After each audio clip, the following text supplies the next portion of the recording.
नमस्ते, प्रणाम।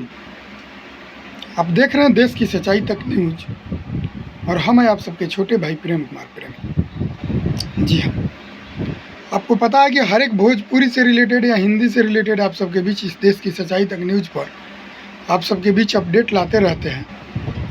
इसीलिए हम आपसे बार बार बोलते हैं कि मेरे देश की सच्चाई तक चैनल को सब्सक्राइब नहीं किए हैं तो सब्सक्राइब कर लीजिए और बेल आइकन दबा दीजिए ताकि हर एक नोटिफिकेशन सबसे पहले आप तक पहुंचे। हर एक वीडियो जैसे ही अपलोड यहाँ हो सबसे पहले आप तक पहुंचे, आप उस न्यूज़ को देख सके और उस न्यूज़ को सुन सके। आपको बता दें कि भोजपुरी या हिंदी में जो भी गाना रिलीज होता है आप सबके बीच हम पहुंचाते हैं।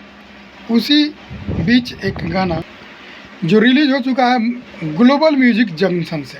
जी हाँ, global music junction Bhojpuri YouTube channel से एक गाना रिलीज हुआ है अंतरा सिंह, प्रियंका और सत्यवीर सिंह जी के, जो काफ़ी तांडव मचा रहा है। जी हाँ, पाकलाम। आप जानबे करते हैं कि भोजपुरी में जब अंतरा सिंह प्रियंका जी का गाना आ जाता है तो पूरी भोजपुरी में तांडव मचता है, पूरी भोजपुरी हिल जाती है। उसी दौरान आम की सीज़न चल रहा है और आम की सीज़न में पाकलाम गाना बहुत ही काफ़ी लोग पसंद कर रहे हैं। जी हाँ, पाकलाम गाना जो आया है ग्लोबल म्यूजिक जंक्शन से, उस पे जाइए global music junction Bhojpuri YouTube channel पे और वहाँ से गाना को सुनिए। ढेर सारा प्यार आशीर्वाद दीजिए और ढेर सारा शेयर कीजिए, काहे कि गाना बहुत ही बढ़िया है। वीडियो अपलोड किया गया है।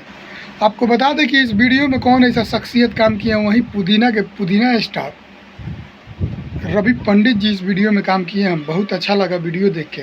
तो रवि पंडित जी का वो वीडियो है, ग्लोबल म्यूजिक जंक्शन से रिलीज किया गया है। पाकलाम अंतरा सिंह, प्रियंका और सत्यवीर सिंह जी का, और रवि पंडित जी उस वीडियो में काम किया और वीडियो डायरेक्टर खुद रवि पंडित जी हैं। तो आप लोग भी जाइए और रवि पंडित जी का वीडियो देखिए, कॉमेडी से भरपूर वीडियो है।